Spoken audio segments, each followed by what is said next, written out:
नमस्कार, मैं सौरभ पंत, सहायक अध्यापक एफटी गणित, राजकीय इंटर कॉलेज सत्यों, ब्लॉक लमगड़ा, जनपद अल्मोड़ा में कार्यरत हूँ। आज हम लोग वास्तविक फलन में एक फलन मैंने लिया है GIF, ग्रेटेस्ट इंटीजर फंक्शन, या जिसको हिंदी में कहते हैं महत्तम पूर्णांक फलन। कुछ लोग सामान्यतः इसको इंटीजर फंक्शन भी यूज कर लेते हैं। तो जब भी इंटीजर फंक्शन शब्द यूज हो तो सामान्यतः वो ग्रेटेस्ट इंटीजर फंक्शन के लिए ही यूज होता है। उसकी कुछ प्रॉपर्टीज पढ़ेंगे और कैसा उसका ग्राफ होता है उसको सीखेंगे। बच्चों, आज हम लोग ग्रेटेस्ट इंटीजर फंक्शन पढ़ने वाले हैं, जिसको हमने सिलेक्ट किया है। इसके थ्रू ग्रेटेस्ट इंटीजर, जैसा कि इसका नाम है, ग्रेटेस्ट बड़े से बड़ा, यानी कि ये जो फंक्शन है, इस फंक्शन का जो हम कहें आउटपुट कहते हैं, वो आउटपुट क्या होता है, वो बड़े से बड़ा इंटीजर होता है। और समझते हैं इसको। इसका नोटेशन होता है कुछ इस प्रकार से, जैसे इस तरह से स्क्वायर ब्रैकेट के अंदर लिखा जाता है और x की वैल्यू इसके अंदर हम कुछ भी लिखें, अगर x हम इसके अंदर डेसिमल वाला डालेंगे तो भी हमें ये जो आउटपुट देगा वो सिर्फ इंटीजर पार्ट देगा, वो फ्रैक्शनल पार्ट को नहीं भूलेगा। इसी तरह से अगर इंटीजर डालेंगे तो इंटीजर देगा ही देगा। तो मीनिंग क्या हुई कि अगर हमने इसके अंदर 0.1 लिया तो सीधे से आप ये समझ लीजिए, अब ये आंसर क्या दे मुझे नहीं पता, लेकिन ये डेसिमल पार्ट को इसमें से नहीं देगा। अब इसके लॉजिक को समझते हैं कि 0.1 क्या है। जैसे ये 0 हो गया, नंबर लाइन ड्रॉ कर लेते हैं, 1 2, और ये नेगेटिव में भी ड्रॉ कर लेते हैं और पॉजिटिव में भी कर लेते हैं। तो जैसे हमने 0.1 लिखा तो 0.1 कहीं यहाँ कहीं हो सकता है। सपोज ये हो गया। अब आपने क्या देखना है कि 0.1 तक की रेंज का जो सबसे बड़ा इंटीजर है वो क्या है। तो 0.1 तक की रेंज का सबसे बड़ा इंटीजर कौन सा हो गया, 0 ही हो गया। तो इसका आंसर आ गया 0। अब अगर मैं इसके अंदर सपोज 0.9 लिख दूँ तो 0.9 क्या होगा, 0.9 कम से कम 1 से तो पहले ही आएगा। तो 0.9 तक की रेंज का भी जो सबसे बड़ा इंटीजर है वो क्या हो गया, पुनः 0 हो गया। अगर इसके अंदर 1.2 लिख दें तो 1.2 कहीं समथिंग यहाँ पर हो सकता है। तो 1.2 तक की रेंज का सबसे बड़ा इंटीजर 2 तो हो नहीं सकता, क्योंकि 2 तो बड़ा हो गया। उसकी रेंज तक में सबसे बड़ा इंटीजर 1 आ गया। तो पॉजिटिव में इसका बिहेवियर देखो क्या हो रहा है कि जो है इंटीजर पार्ट पहले वही आंसर भी हो जा रहा है। और अगर इसके अंदर हम लोग सपोज 2.4 लिख दें तो 2.4 कहीं समथिंग यहाँ पर होगा।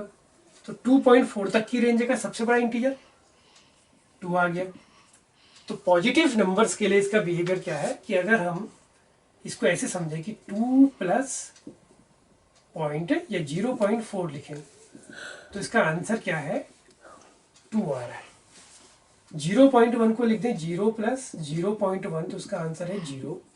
1.2 अगर लिखें तो ये है 1 प्लस 1.2, इंटीजर पार्ट को हम अलग कर दे रहे हैं तो आंसर 1 आ रहा। तो पॉजिटिव के लिए इसका बिहेवियर है कि अगर इंटीजर के अंदर हमारी फॉर्म है k प्लस एच, के integer part, h fractional part, तो इसका आंसर है k। तो इंटीजर फंक्शन का एक पार्ट तो हमने पढ़ लिया कि पॉजिटिव नंबर्स के लिए कैसा होगा। अब बात आई नेगेटिव नंबर पे, इसको डिस्कस करते हैं। इसको हम लोग लिखे रहते हैं, हमारे काम का है। नेगेटिव के लिए क्या होगा आप देखते हैं। जैसे मान लिया मैंने इसके अंदर लिख दिया -0.1, तो -0.1 कहीं इधर पर हो जाएगा। तो इस रेंज तक का सबसे बड़ा इंटीजर, अब 0 तो हो नहीं सकता क्योंकि 0 तो इससे बड़ा हो गया। इसकी रेंज तक का सबसे बड़ा इंटीजर ये -1 होगा। कौन सा हो जाएगा, -1। तो जब हम इसको इसके अंदर लिखेंगे तो इसका आंसर हो जाएगा -1। अब अगर हम लिखें -1.2 तो -1.2 कहीं यहाँ पर होगा। तो -1.2 तक की रेंज का सबसे बड़ा इंटीजर -2, क्योंकि -1 तो बड़ा हो गया, इससे बड़ा हो गया। तो इस तक की रेंज का, इस नंबर की रेंज का -2, क्योंकि नंबर भी जो आउटपुट होगा वो x से बड़ा नहीं होना चाहिए। तो इट मीन्स, यानी कि जो उसके आंसर है वो लेस देन और इक्वल टू x होगा। ये भी ध्यान रखना है। तो नेगेटिव में क्या हो रहा है कि एक स्टेप नीचे आ जा रहा है, यानी कि हम इसको ऐसे समझें कि जो ये -1.2 था, इसको ऐसे समझें ये वाले पार्ट। तो आंसर क्या आया इसका, -1 तो था, एक घटा दिया, सबट्रैक्ट कर दिया। इसी तरह से अगर ये होता सपोज -2.3 तो इसका आंसर क्या होता, -3 हो जाता। तो -2 - 0.3 तो -2 -1 -3। तो नेगेटिव पार्ट में क्या हो रहा है कि जब हम इसके अंदर नेगेटिव फ्रैक्शनल्स डालेंगे तो ये एक स्टेप या इसका जो आंसर होगा वो एक कम होगा। इंटीजर के माइनस एच, के आप समझ दीजिए इस तरह से, ये के हो गया और ये एच हो गया, तो एक स्टेप कम आ गया, नहीं आ गया, तो के माइनस -2 -1, तो ये नेगेटिव में इसका बिहेवियर एक स्टेप कम आ गया। अब इसके ग्राफ को देखते हैं। अब हम इसका ग्राफ बनाना सीखेंगे।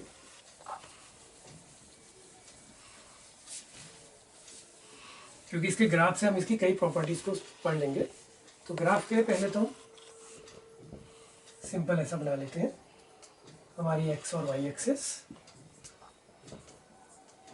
और यहाँ पर हमारे पॉइंट्स हो गए 0 1 2 3 4, -1 -2 -3, ऐसे ऊपर को 1 2 3 4, -1 -2 -3 -4। अब ग्राफ ड्रॉ कैसे करेंगे? तो स्टार्टिंग करते हैं हम लोग x > 0 <1, क्योंकि दोनों इंटीजर वैल्यू ले नहीं सकते। तो 0 और 1 के बीच के जितने भी वैल्यू है, जैसे 0.1 होगा, 0.2 होगा, 0.3 होगा, 0.4 होगा, से लेके 0.9, तो इन सब के बीच का आंसर कितना होगा? 0। तो जब आपकी x की वैल्यू 0 > 0 <1 है, तो y की वैल्यू क्या है? ऑलवेज 0।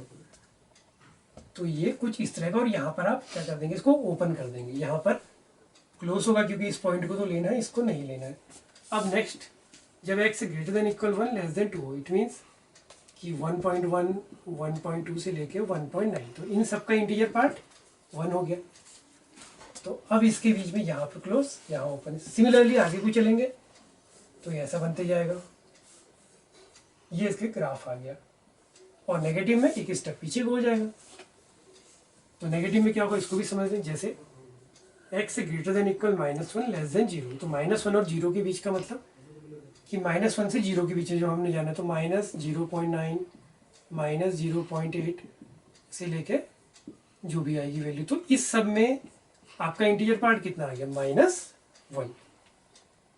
तो इस केस में ये -1 पे आएगा, और यहाँ पर ओपन। एक एक स्टेप इसका क्या हो रहा है, लगातार ऐसे आते जाएगा।